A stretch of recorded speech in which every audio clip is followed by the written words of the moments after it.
basically believing that in a hierarchy of top-down structure that ecclesiastical systems have.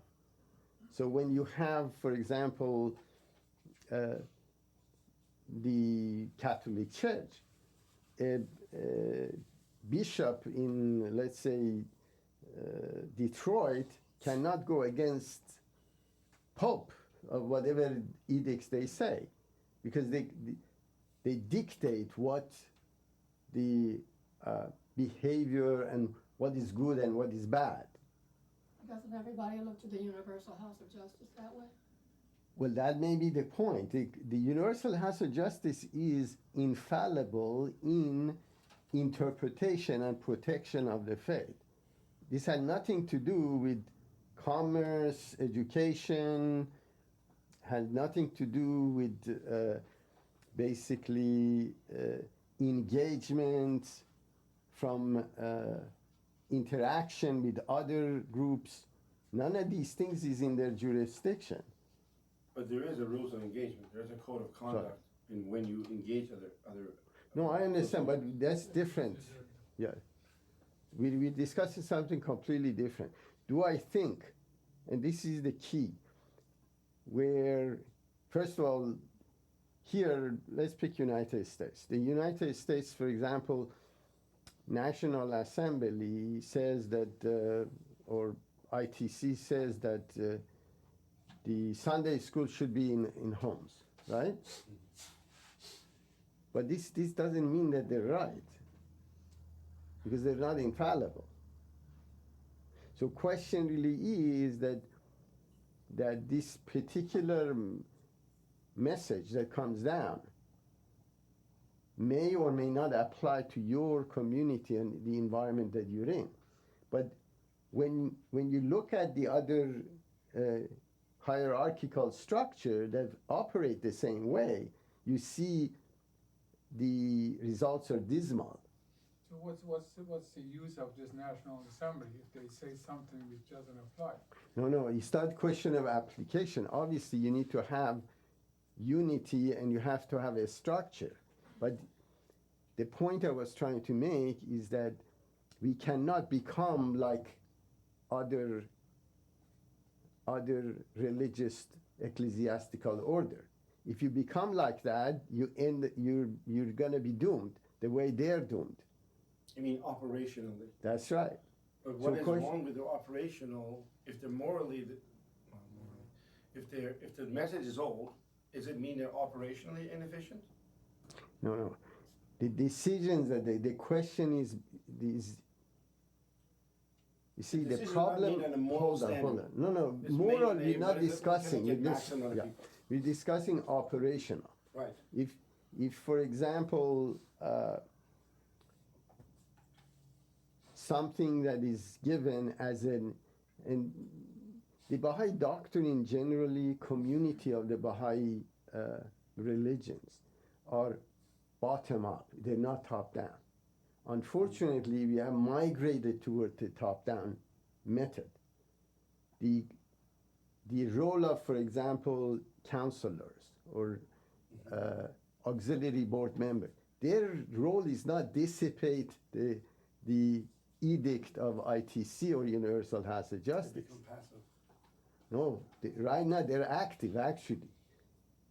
Opposite is true. That means that the national assemblies and local assemblies, their resource to be drawn up, they're not in the position of command. You see? Unfortunately, because right now it's much easier to say, I'm a local assembly, this letter came from the national, I'm going to do this. It doesn't matter whether it works or not. It's not my problem because I am I'm a busy bee worker. Yeah, this unfortunately is bothering me because, in centuries, this unfortunately happens. Many unfortunately, then it happens in the same. Well, this is the point, and a majority of it is a lack of understanding of the Baha'i administration. Of individuals understanding the Baha'i That's correct. and or even people that get elected to local assembly or national You're assembly. saying the local assembly should kind of push up and say, I need this, this, and this, you go ahead and find out what. That's right. Right, They right. does. Lack of leadership at the lower level. That's right. Right, right. The problem is, and the reason is very simple, is that no one can come in and give an edict into an area which is economically lower or very high, or number of people in that community is lower or higher, or mixture of different needs that they have. If I go top down and force something into the system, it bounds to fail majority of time, because no single edict would be able to apply to everybody. And this is common, but that's not the point I was trying to make. The point I was trying to make, when you're trying to take unity, we're discussing unity of the world. Now, this transition and majority of the problems that you have today is seepage of the spiritual adherence into the politics. And you see the Middle East, you see majority of the areas that are in conflict have this process of the ecclesiastical structure is in people's head. So even if you have a PhD or you're a doctorate of something, that means that it's not the issue of intellect or knowledge. It's the issue of culture. How do you change that culture? How do you take somebody that is, for example, the guy is not poor, but waits an hour in the line in Imam Reza's food Nazri, I don't know what they call them, food donations. They sit there to eat that food because they think that food is going to cure their disease.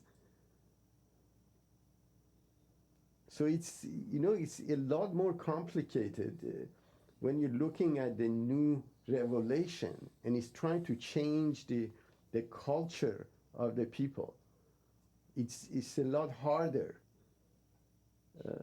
when you're looking at the same way when Muhammad came in and tried to abolish caste system, because people that were in a certain caste, they cherished even the protection that the caste system would bring them, as well as, of course, limitation. But they're used to that. So this is really critical, and majority of reasons, for example, we're not successful in terms of attracting other religion to us is because we don't know our own basically structure well enough to show or demonstrate the benefits of it. So if somebody, for example, think that, and in the Western culture, religion is something private, right?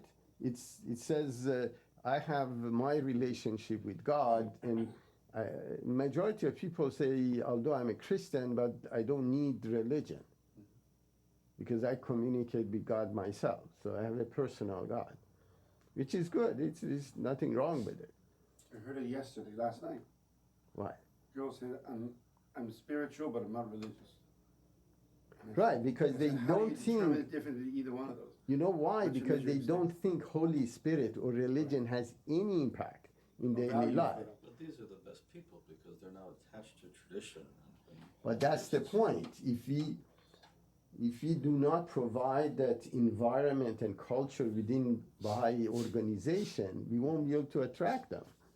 If they come here and see the same thing that is in another church, you're going to have the same problem. So one suggestion would be your school you have that's in California, set it up to teach new LSA members, I'm not kidding, to what the code of conduct is and what you do. It'd be much more powerful than trying to pick up, No, anyways, Think about this is really train the clearly, trainer. they clearly, Train the trainer. the language. You see, the word have meaning. Even word religion has different meaning to different people, or a scholar has a different meaning to different people. So even So the problem with the Baha'is is that the Baha'is are not being deep educated on their own primary text. So we're making things up based on our own perceptions. that's right. Right? That's the problem. We're making it up. I believe. So, what are the two most primary texts in the Baha'i faith? The Well, Kitabi Akdas? yeah. And the Ivan. No, it's not. It's the Will and Testament of Abdul Baha. Abdul Baha. Well, those are Yeah. 99% of That's for people the don't know covenant, that. though. It's right? fascinating. Right. How many people have actually That's read regarding the covenant, though, right? Yeah, right. What we were discussing right now, I mean, Again, it's the we point is were that we trying don't know our own to religion. we were trying to I'm not figure very proud out to say that. what's the mechanism to transition from a world which is dominated by ecclesiastical system, which all operate top down, Mhm. right? It was helpful because he says, well, how come we don't know our own religion? I didn't know what he just said, because there's nobody at the top saying you ought to be reading this. Well, I actually got something from the works of Baha'u'llah written by Haji Mirza Haydar Ali, who was a famous teacher of the Baha'i faith. Mhm. If I could read it, Yeah, it would sure. actually answer the question. So it says this. I went to his room in the mention of Bahji. He spoke about teaching. He said, a kindly approach and loving behavior toward the people are the first requirements for teaching the cause. The teacher must carefully listen to whatever a person has to say, even though his talk may consist only of vain imaginings and blind repetitions of the opinions of others. One should not resist or engage in argument. The teacher must avoid disputes which will end in stubborn refusal or hostility, because the other person will feel overpowered and defeated. Therefore, he will be more inclined to reject the cause. One should rather say, maybe you are right, but kindly consider the question from this other point of view. Consideration, respect, and love encourage people to listen and do not force them to respond with hostility. They are convinced because they see that your purpose is not to defeat them, but to convey truth, to manifest courtesy, and to show forth heavenly attributes. This will encourage the people to be fair. Their spiritual natures will respond, and by the bounty of God, they will find themselves recreated. Consider the way in which the Master teaches the people. He listens very carefully to the most hollow and senseless talk. He listens so intently that the speaker says to himself, he is trying to learn from me. Then the Master gradually and very carefully, by means that the other person does not perceive, puts him on the right path and endows him with a fresh power of understanding. So Right. if we teach But that this way, is- we'll get it across. The key really wasn't, although this is very important from perspective of exchanging information and making sure, but the whole concept, and this is the whole point I was trying to make, is the individual responsibility within the Baha'i world order in terms of executing or basically creating this teaching environment.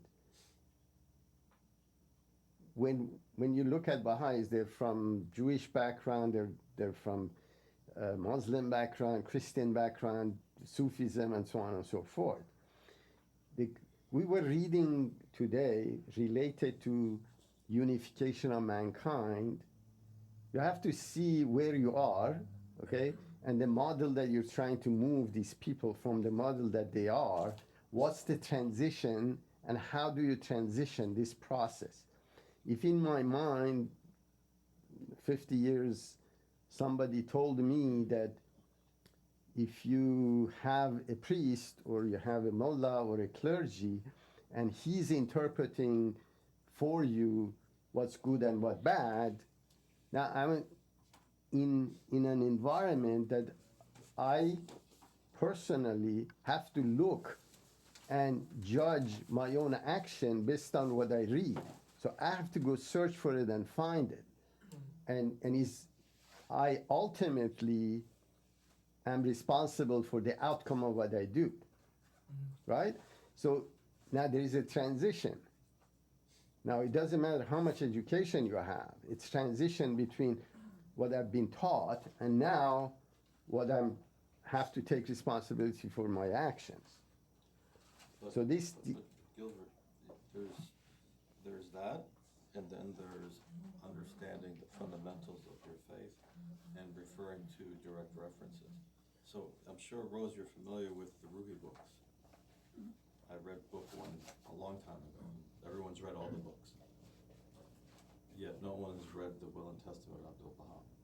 The point is, we're not learning our own faith, we're learning watered down secondary, and that's because we're following this old method of hierarchy, is what you're saying, whether it's priests, rabbis, whatever, ITC, NTC, TTC, whatever you want That's to right. call it, rather than a core fundamental of educating ourselves. There's only a half dozen core books that we should be deepening on. And if you read these books, if you read the Will and Testament, it's smaller than this book. It actually outlines every question you may have as to who's what, where, when, why. It's an extremely concise document that clarifies everything. By the way, the 4 major books that Shoei Effendi mentioned, we're teaching that Dawnbreakers, I'm Iran, kind of and so on. nudging you to say that. No, I because understand. Obviously, this is. No, this we is- are doing We're that, on but the that, same page, yeah, but yeah. it's fascinating But the because point- that's what's missing. yeah, the point is that even our own, when for example, direction comes in to do this or that, these are suggestions, not directions. See, it's the local assembly's prerogative, and Yeah, but they're learning from the suggestions rather than the initial source. This is the whole always point. my question. Right. Yeah. the point I was trying to make is something much broader. We don't want to discuss just detail. The point I was trying to make is that there are many transitions that has to occur spiritually, and something has to light up within each individual to basically change the process of transitioning from a basically leader and a pupil to I am in charge. Yeah, and the How do method I you- was talking about, that's how it is. People have to study this method. They have to learn that we're all trying to be seekers together and striving towards the truth together. Once we have the egalitarian view of how we are all seeking together, then we won't have that striation of status. There's no status if you're all the same status. Right. Egalitarian, basically, process. But the whole point is, as I said, is culture is so strong that even religions couldn't, Muhammad couldn't change the culture of Middle Eastern people. They still practicing what they did thousands of years ago, even before Muhammad. So it's really quite intriguing in terms of us. And we have to be cognizant of this. But the key that goes back to this creation of communities that have this understanding and take the responsibility. So when people come and join the community, they would see the benefits of that kind of community. And unfortunately, we haven't been able to create that environment. And that's the point. So we have a very arduous road to take in educating ourselves and then practicing what we learned. All right, so let's read on.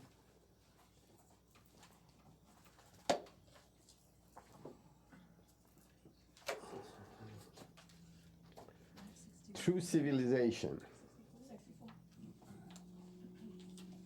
True civilization will unfurl its banner in the midmost heart of the world whenever a certain number of its distinguished and high-minded sovereigns, the shining exemplars of devotion and determination, shall, for the good and happiness of all mankind, arise with firm resolve and clear vision to establish the cause of universal peace.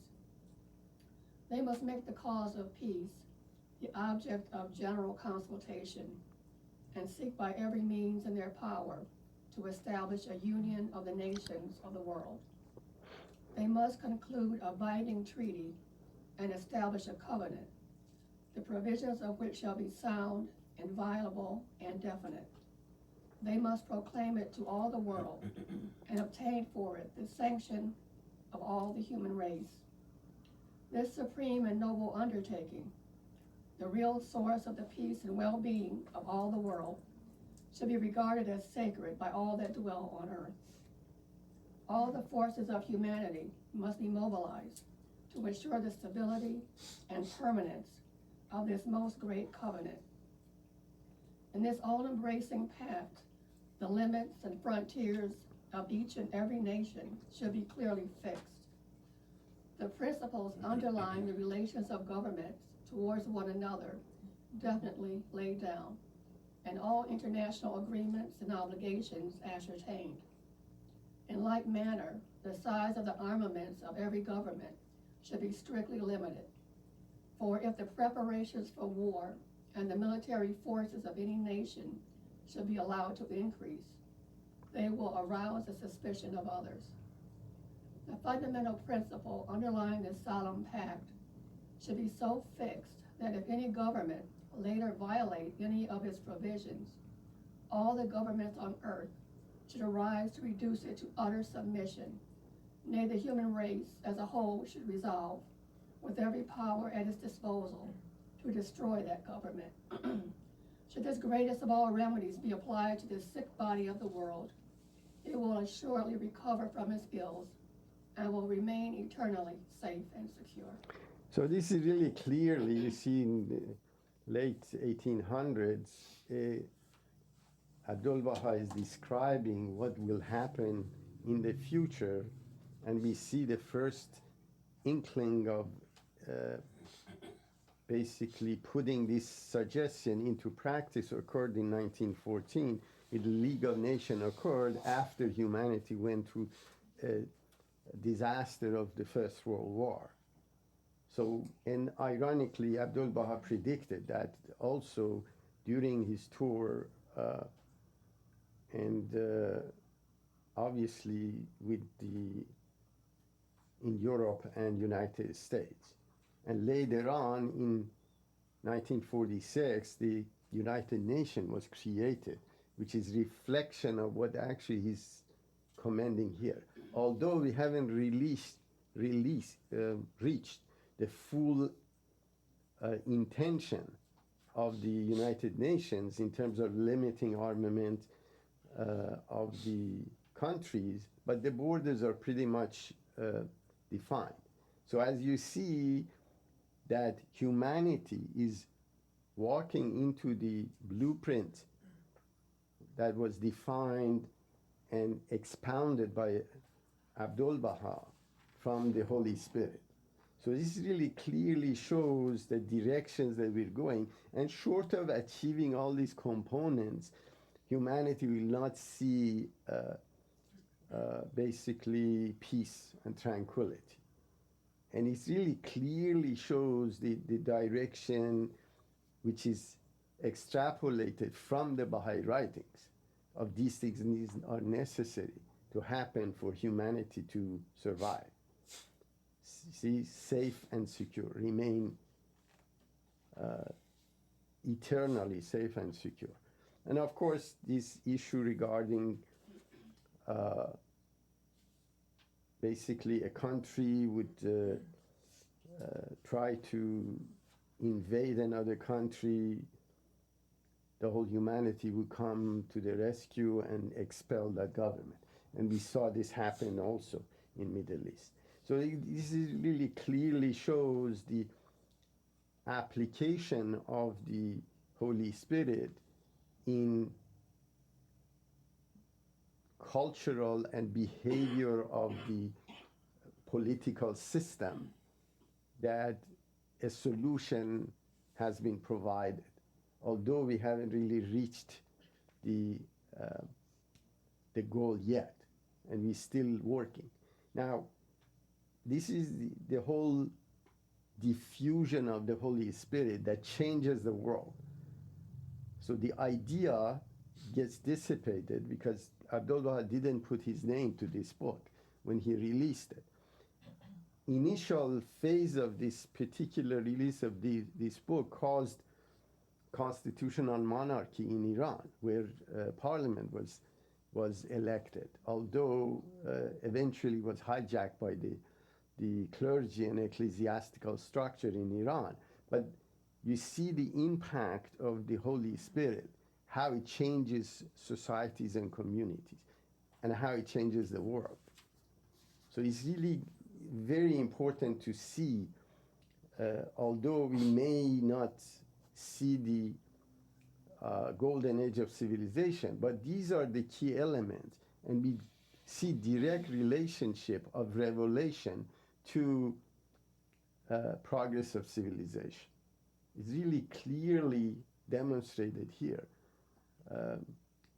Nobody had a crystal ball at that time, even imagining these things. Even today, it's when we read this book and we see the ills that we have in our political system here that would be solved if they follow basically direction that was suggested by Abdul Baha.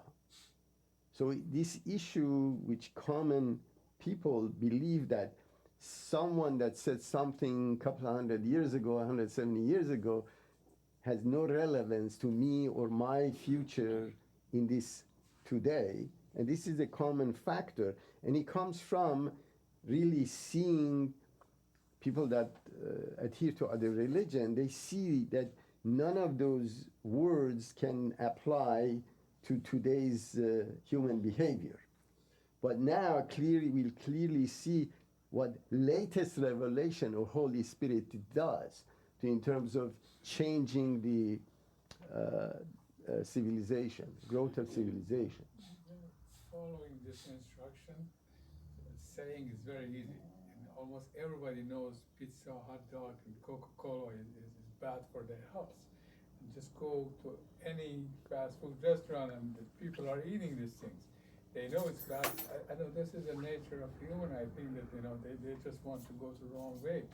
Of course, if everybody follows this thing, but how you can bring it, how can you teach people that don't eat hot dog? No, of course, it's the outcome that is important. The reason I'm mentioning this is that a lot of people that are very educated, they think that the Baha'i religion is a utopic society which will never happen. What I was trying to refer to here is that there is no alternative to Holy Spirit, because that's the only way that humanity can survive.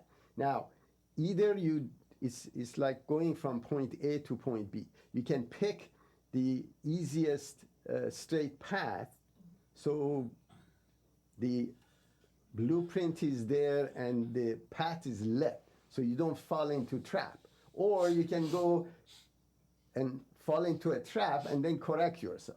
Now, it appears what you're mentioning is humanity is trying everything as opposite of what the Holy Spirit says, and when they fall into abyss, they correct themselves and they align. They know that they shouldn't smoke. Right. Yeah, they quit smoking after heart They have attack. Lipitor. That's They can still eat the pizza. That's right. Just take the Lipitor. So that's the whole point I was trying to make is Everything. this misunderstanding, even by youth, that, look, somebody said something 150 years ago, they didn't have internet. How could they, whatever they said 170 years ago, apply today when I have more information than anybody can imagine? But reality doesn't change that the Holy Spirit is the source of these innovations. And it's an innovation that comes in is a vehicle to make the Holy Spirit become real. And that's really the process of reading this. And I wished we had younger people than me here to listen. I'm younger than you. Yeah, I wish you could put this idea in the younger people's head that this comes where this internet come from. That is very difficult to teach these younger people or to make them understand. That's They're what gonna they tell you don't came from understand. Texas A&M, that's what they're gonna tell you, but it's not the case. Yeah. Okay, let's read on. Any other comments? Even though this was foretold, the UN is solely a political entity. They don't adhere to any of these principles. Well, they try. You see, you have, it's not just UN, you have UNICEF, you have Yeah, I a know. lot of infrastructure. Obviously, it's not a perfect solution because it is influenced by currency, basically. Yeah. Whoever has more power and more guns dictates the process or vetoes, for example. But it's a good start.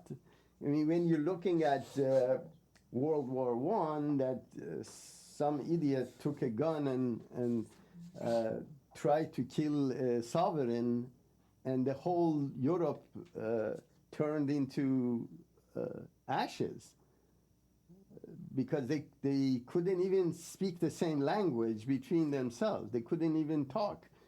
So the only way they could express their grief was through attacking and destroying the other side. Now we have come a long way since 1800s. But That was the 1900s. Sorry. Archduke Franz Ferdinand getting shot in World War I. That's the 1900s. That's That's not even the yeah. 1800s. No, I'm saying that the revelation of it was in 1800, where the culture of the world was the lowest, and implication of the religious and even industrialization created so much ills that society was imploding. Child labor, child education, even modern slavery, all these things came about during that 1800. It reached to a point that if this revelation wouldn't have come and this ideology or wouldn't be spread, the humanity would consume itself, which it did, by the way, through communism. And hundreds of millions of people died because of the fascism, communism, basically Russian authoritarian regimes. And they're all man-made. And all came about because of irreligion. If they would follow the doctrine of Baha'i religion, none of those things would have happened. The very premise of communism is that religion's the enemy. That was the No, very of premise course. of it. But the Shobri Effendi mentions actually the communism was a necessary disease to kill the old culture. Because it was considered you're a good person only if you give, you call it tithe. You give your tithe to the church in addition to your taxes. So like they had a whole system where the church was part of the government, and it was, even though not officially theocracy, it was all theocracy. No, of course. But anyways, the whole point of it is this particular paragraph is important in terms of the timing, the date of the revelation, and this is extrapolation of the holy text that he's making suggestions. So let's read on. Observe that if such a happy situation be forthcoming, no government would need continually to pile up the weapons of war, nor feel itself obliged to produce ever new military weapons with which to conquer the human race. A small force for the purposes of internal security, the correction of criminal and disorderly elements, and the prevention of local disturbances would be required, no more. In this way, the entire population would first of all be relieved of the crushing burden of expenditure currently imposed for military purposes, and secondly, great numbers of people would cease to devote their time to the continual devising of new weapons of destruction. Those testimonials of greed and bloodthirstiness, so inconsistent with the gift of life, and would instead bet their effort to the production of whatever will foster human existence in peace and well-being, and would become the cause of universal development and prosperity. Then every nation on earth will reign in honor, and every people will be cradled in tranquility and content. So now clearly you see that, for example, a good example of it, you see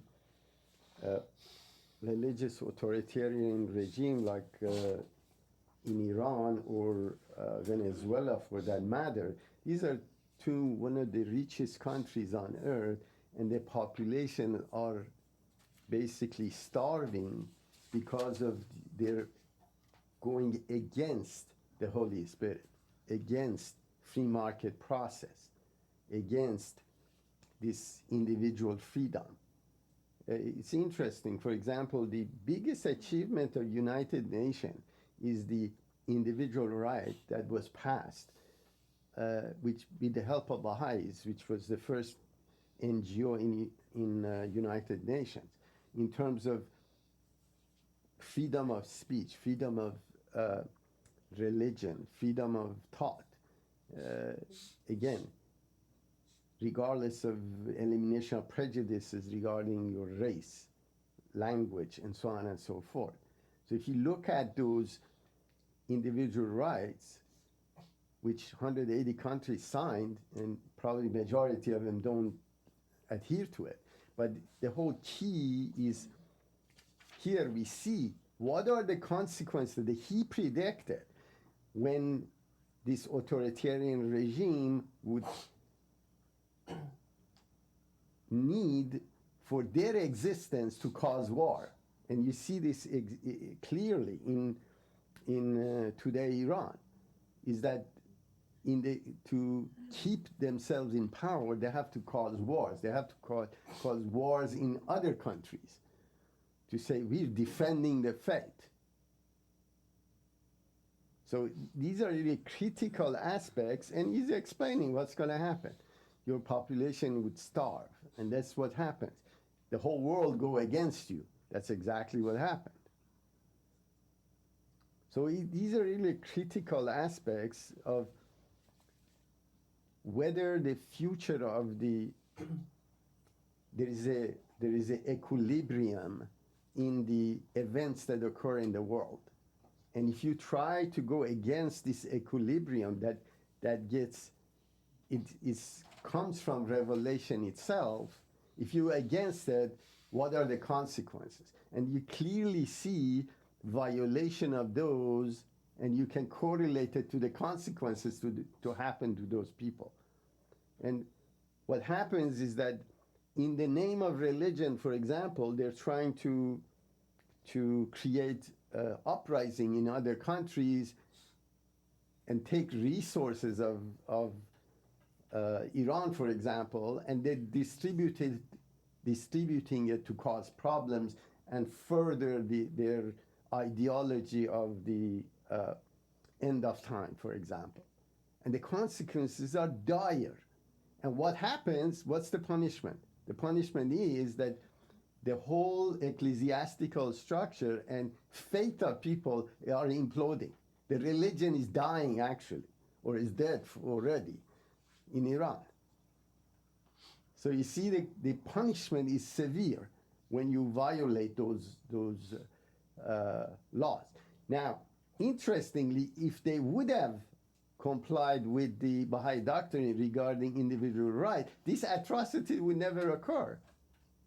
When Baha'u'llah mentions that you cannot propagate your ideology with sword, even if you're attacked because of your religion, you're not allowed to defend yourself.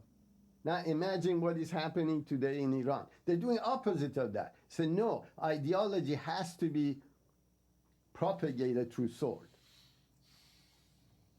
They're doing opposite of Holy Spirit. What are the consequences? People pay for it. You have the highest or second highest inflation in the world. You have 20% of populations are addicted. Same So- time, they have the second population of religious in the whole world. Islam is the second largest. No, I understand, but I'm talking about Shia. They're trying to propagate Shia. The Muslims, the Sunnis, are not trying to propagate the Sunni religion. That's the basic of Islam from the very beginning. Anyway, even Shias are more than Baha'is because they have so. No, I understand. The point I'm trying to make is that up to 1800s, that law was accurate, although nothing from Islam was left in the 1800s. But the whole infrastructure of the Islam disappeared. But the point I'm trying to make, when the new revelation comes in, what are the consequences when you go against the Holy Spirit? Now, if they were smart, they would have spent, instead of spending probably $1 trillion last 40 years in causing wars into these countries, if they would have had, and Abdul Baha mentions this in a few paragraphs before, you should have sent teachers and expound on the benefits of the religion itself. Then they would have been much more successful than just going opposite of what Holy Spirit says. I mean, like nation building, going over there and helping them to become civilized with schools. Not only and- see, that's right. You propagate ideology through discourse. and like doing irrigation systems Exactly. and railways and get means of trade. Why? Look, up to 1700, okay, toward end of the 1700, Christianity, the territories of Christian doctrine was 1/3 of the Muslim countries. 1/3.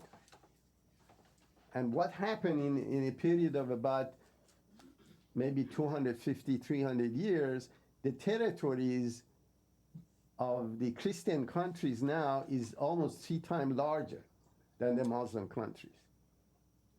And the reason is because of they used what Abdul Wahab mentions here. They went there, provided services to them, they created schools, they created hospitals, universities, they provided education, healthcare, again. They did what early Islam did. No, of course. But the point I'm trying to make is that even alignment of Christians to the new Holy Spirit caused the spread of Christianity. There's one correct truth. That's right. And this is in Quran. It said, truth is one, foolish people made it many. So, It's like we're being dragged through the mud, kicking and screaming towards universal peace. We're gonna get there, but we're chosen the muddied way. We're gonna. just some we're heading that casualties way. on the way, right? That's good. All right, so let's read on. I was wondering though, like we're in the United States, we're in America, we're not in the Middle East right now, but we still have some things that Abdul Baha mentioned in our country here. For example, we have, well, I personally believe high taxation for the purpose of our military. We don't put our money into other stuff. We mainly spend on our military right now. And we have a huge presence around the whole world. We spend so much money that technically our budget's upside down. So I'm just wondering, Just a little. just a little, yeah. So I'm just wondering how much this applies to the United States and the people here. He does, but remember, there are consequences. And this is the point people don't quite realize. Currently, we have $23 trillion worth of debt. And growing. And of course, and these are the consequences of direction. But remember, the world is a dynamic environment. And a lot of these has to do with the way, obviously, United States interests are threatened or basically at jeopardy. And the way we're the only country that can afford to go to war. Yeah, like most There's of the no other- European countries, they rely on us. They don't even have a standing army. The reason is very simple. If you're stupid enough to fund it, and that's why Trump is telling them that they should contribute to their own security, not us basically financing their security. So these are critical app. They're paying for the security. What do you mean? South Koreans are paying for their military protection. He just wants 8 times more. Not necessarily. I was talking about Europe first of all. Europe It's- doesn't really yeah. have anything. Anyway, let's not get into that environment. The reality doesn't change. That the collapse of economic system would occur. The question is when. You can't keep on doing the same thing, which is, again, as you mentioned, it's not accountability. In the history of United States, we never accumulated basically debt during expansion. But we do now. So there are systematic problem with the political and economic system, as you mentioned, expenditure of resources generally. But this transition of basically capital to where the most return is, which is toward the cheap labor, brings this equilibrium of the world economy higher, gross national products higher and higher and higher. Now, question really is whether the money spent wisely. Last 4 or 5 decades, we adopted consumerism. That means that you don't build for the future, you just consume. You build for the buyer. Right. But for example, when you're looking at the housing industry, which is the second largest, doesn't produce any goods and services that is usable for the future generation because you're not inventing anything. It's a tool for the workers to live somewhere while they do That's the right. actual So purpose. so it's a cost. You see what I'm saying? Cost of healthcare is a cost. When you're providing healthcare, you're not putting it into generating income for the future. And that's really where the cycle of problem is. But The income is the health of people. If you don't provide it, then you get a sick society. And, no, you don't realize the question is the cost of goods and services, whether you're priced properly or not. When you're spending, for example, 250% on the same service that people get in Europe, although it's not as efficient, that means what? You're wasting. So the structure was incorrect. People, United States, and this came from Medicare, I'm more familiar with this area. They pay by procedure. So what happens is that who says whether that procedure is necessary or correct even? So humans are crafty and they abuse the system, although legally. They abuse the system, and that's what you have. So there is structural problem, and majority of them is because they took the spiritual idea out of the healthcare, for example. It's a mechanical process, and they look at the human being as a Machine. that's correct. Not a human being that they need to provide services. It's a Cartesian Newtonian worldview. They're looking Right. at it as mechanized parts together to make a whole. Right. Is it the doctor's fault? No, it's nothing to. It's the system, the way the doctors operate in the same process, and many of them right now, it's actually the legal system is making them get out of the healthcare business. Majority of people that are coming now and those are artificially also. For example, they artificially limit the number of doctors that are produced in the United States. Yeah, they kick you out. Like it's crazy college to kick you out, and then they kick you out of medical school, but mainly college with not even the MCAT, the intro courses. Chemistry doesn't need to be half as hard as it is, but they make it such, so they kick you out. I mean, I passed the There's classes. actually just a limited number of seats available. I promise you, there was 1,000 students and half only passed. And half of those people who failed could have stayed. It's called bell curving. You just put the Exactly. best people through. Exactly. No, but the point That's wrong. You is shouldn't that do that to people. to keep the ratio You of the shouldn't. income for the physician, you have to control the supply. And that's what they're doing. But are they Anyways, doing it, so are they let's- doing it to reduce the number? Are they saying, listen, I get 1,000 people, as Robert said, 500 seats, I'm gonna take the best 500. Create more seats. No. For what? Yeah. If they want to be a No, doctor, you shouldn't stop them. You can have many more doctors, and the problem is not the education, it's not the seat. You want your doctor to be the best.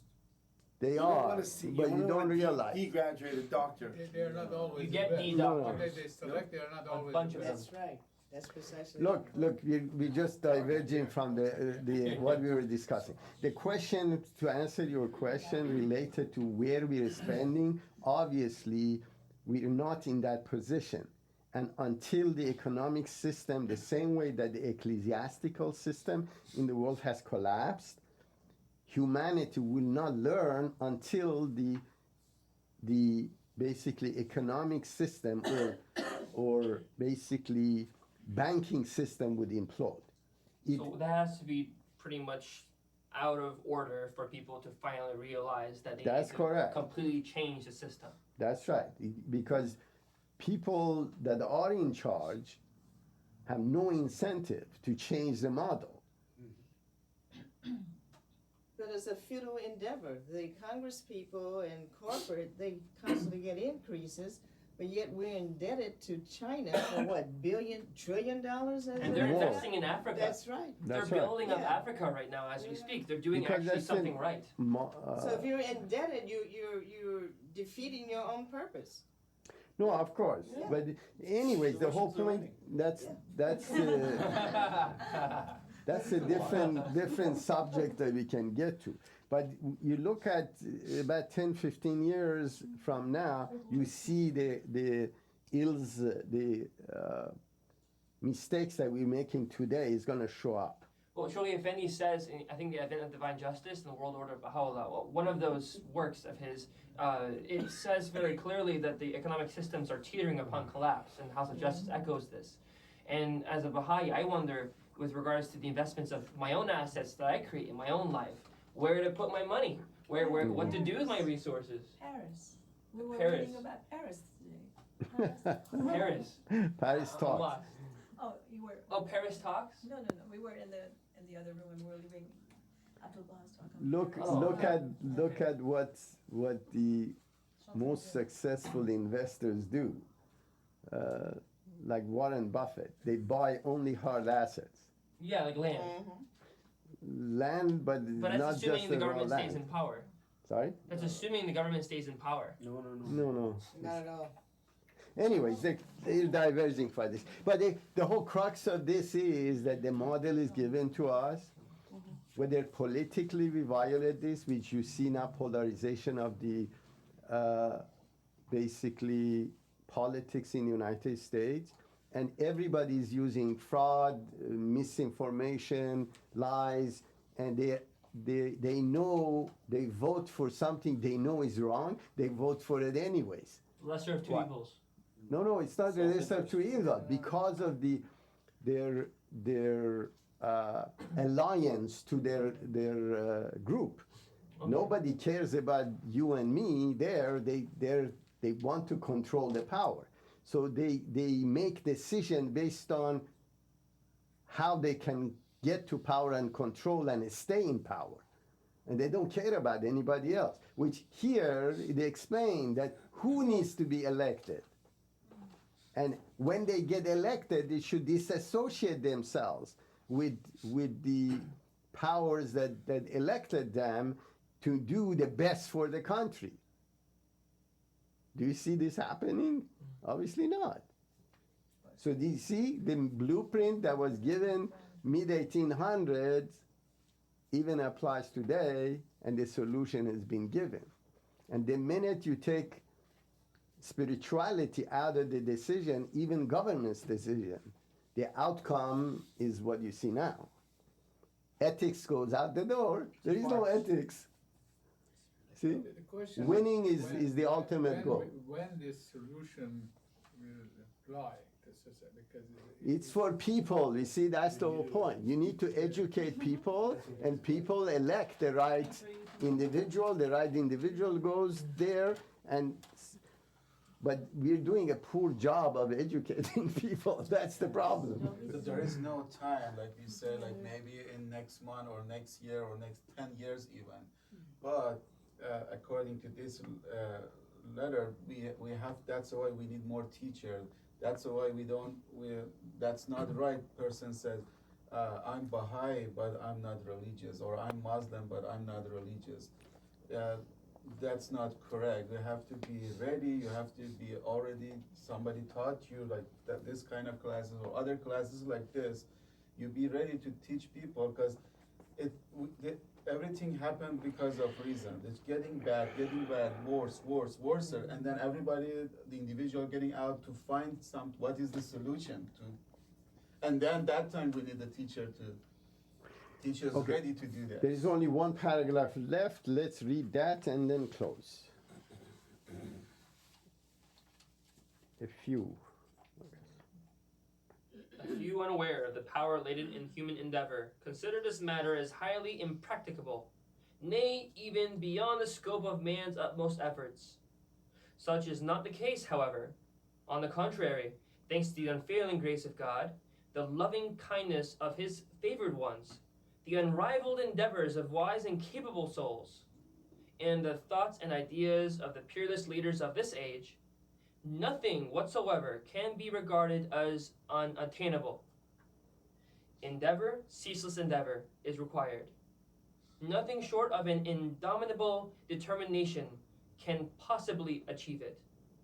Many a cause which past ages have regarded as purely visionary, yet in this day has become most easy and practicable. Why should this most great and lofty cause, the day star of the firmament of true civilization, and the cause of the glory, the advancement, the well-being, and the success of all humanity, be regarded as impossible of achievement? Surely the day will come when its beauteous light shall shed illumination upon the assemblage of man. Right. So a question again is that we shouldn't give up. And the key here is creating those movements that propagates this ideology, and people start to adapt it, to see that their salvation, whether it's spiritual or material, really depends on collective security, not individual security. So here, people say, as long as I become rich, I don't care whether everybody else is poor.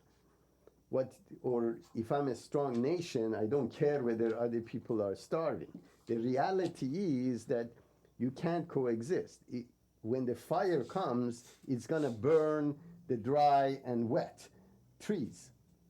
So Shoghi Effendi mentions we need to give up some of our individual rights to have a collective security. And this is really the crux of what is missing in United States. I can give up the right to drink because I'm more secure when I drive, nobody is going to hit me, which is drunk. So these are the key elements. It reaches a point where the concept of I let you cause harm, but if you do harm, I'm going to put you in jail. That's the concept we have today.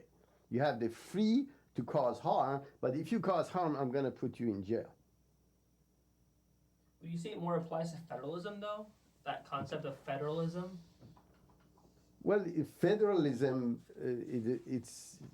you're trying to create a federalism for the whole world. Yeah, so that means Right, every but- single country that doesn't have it, which is the majority of the world, needs to go about doing that. Well, I mean, remember, you have a model that you need to reach. The question is that what is the transition? What's the roadmap going from where we are to that position? And the transition is the key. Where, and this paragraph explains that you have to attack it from every angle, and you don't think it's unattainable, because enough people would understand the concept of not causing harm and getting to the stage where why people accumulate wealth generally, because they're afraid of becoming poor. Can you consume all you have produced throughout your life? Obviously not. When you deal with rich people, they may have money for next 1,000 years, even if they don't work. So why do they keep on working? Why do they try to accumulate wealth? It's because of this insecurity, that the environment is not conducive to protect them. So these are major aspects, and you see it throughout the world. But look at the Revelation. And up to 1700, who was the largest economy in the world? The two largest economies in 1700. Great Britain was one. China. It was China and India. But they Because- owned India, and they owned parts of China. Right, Therefore, it was Great but- Britain. no, from a gross domestic production. Yeah, You see? GDP. It's them That's making right. it. GNP But these- is different. I understand, but the point I was trying to make is this, that up to revelation of Baha'u'llah, reality was that humanity was in a stagnant situation. Education was 93% of people couldn't read or write. 94% or 97% of people were making less than $2 a day, right? So now imagine, That's the equivalency, the modern equivalency of $2 a day. that's right. I think the dollar, they used $2006. Okay. Now imagine, Probably they were happier. I wouldn't say so. but like life expectancy was less than 50 years. right 50 years. Yeah. You're So 20 years so old when now. you're looking at discoveries that occur, the jump in the material civilization, industrialization, and ironically even industrialization that didn't have the edicts or Holy Spirit would have been completely decimated the society as well. They slowly adopted the Baha'i religion and they harnessed the benefits of industrialization. But the whole point of it is that you see now the relationship of the Holy Spirit to the civilization that we're experiencing now. And we're in the midstream, in the basically formative age where humanity is experimenting and seeing clearly what works and what doesn't work. When you use guns to propagate your ideology, you become poor, you can become desolate, you become rejected by every country in the world, versus when you try to propagate Christianity through service to the mankind, which worked and is working. So it's very interesting from that perspective.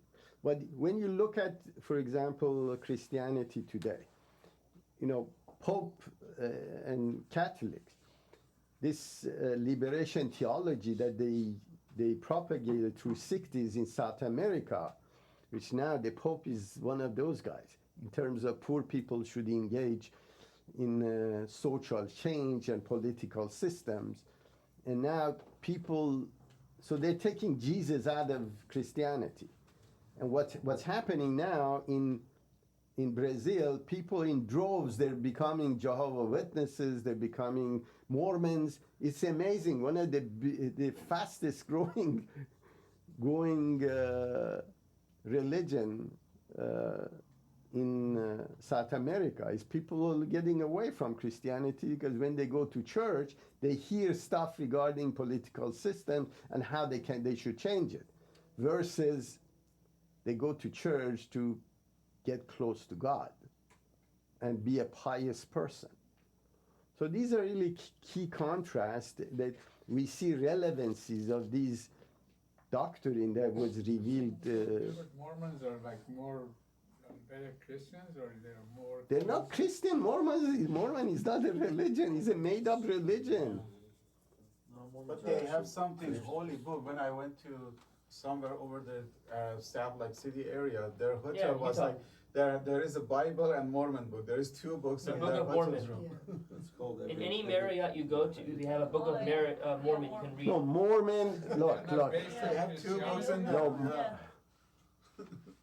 no, Mormonism. Yeah. It's a branch of Christianity, but they have no relationship to Christ or Christians. They have their own Bible, and they believe that this is what's the Later Day Saints. What is what? Well, who you're asking about the man who? No, So what more happens difficult is- task. I yeah, have yeah. to read about it because They I have was nothing thinking- to do with. It's a cult. It's a very big cult. Joseph Smith found Joseph these, Smith, right. these So actually- golden plates with Not writing. a cult, they actually do believe in God. No, I understand. So The the cult definition- still believes in God No, too. that's the definition of a cult. Okay. They have to actually, well, you know. They all say believe the in one return thing, of- they It's do like They believe- all say there's a Sufis return of and- Jesus Christ. They it's like all say a Sufis and return of Islam. Jesus. Everyone of these They cults. think Joseph Smith was return of That's what I'm Christ. saying. Every one of these Yeah, but cults can say you the compare return of Jesus. Sufis That's and all. Islam? Is that- Sorry? Can you just? No, compare like Sufis still call themselves Muslim. I don't think They don't call them Christian. No. Mormons. Mormons are not call themselves Christian. Christian. Sufis are Muslim. Because they Yeah, they I was follow think- I was Muhammad, they thinking don't follow Mormons someone are like- else's. No, their Yeah, Sufi Reformed doctrine Christian. says that I don't need the clergy. If I study and go into purifying my soul, I can directly talk to God. I become like Muhammad.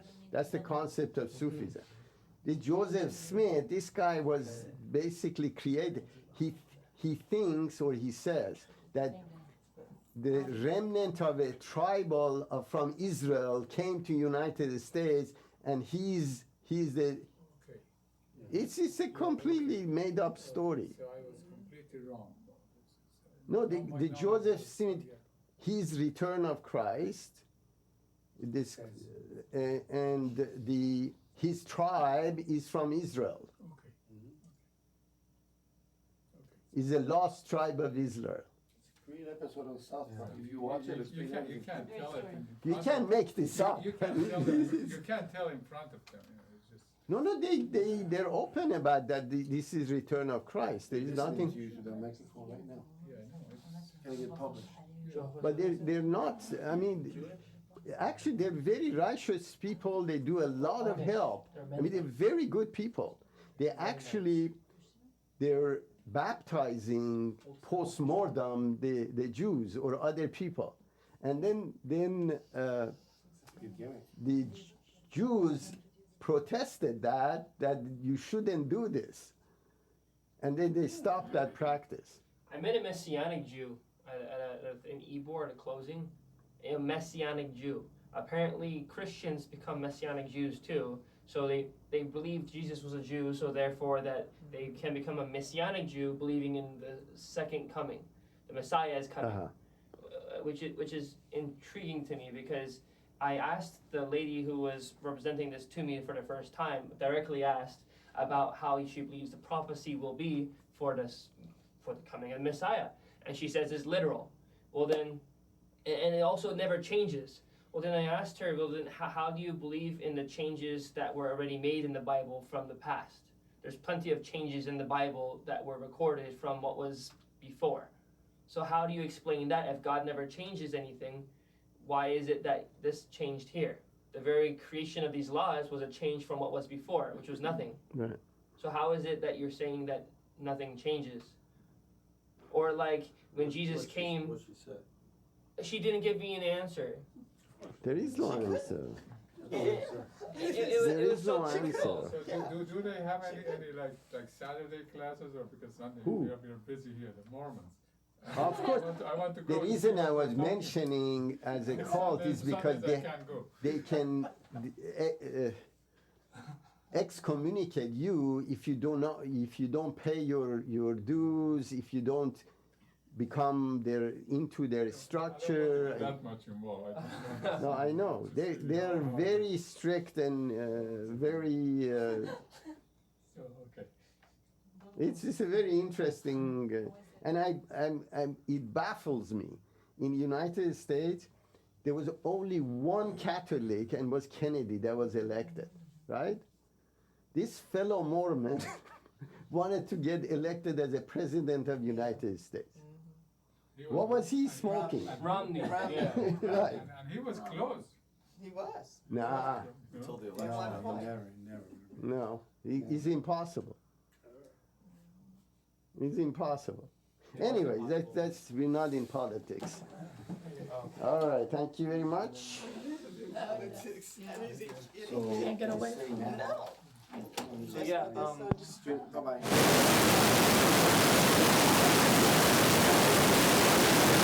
point as well is that we live in a society where Baha'i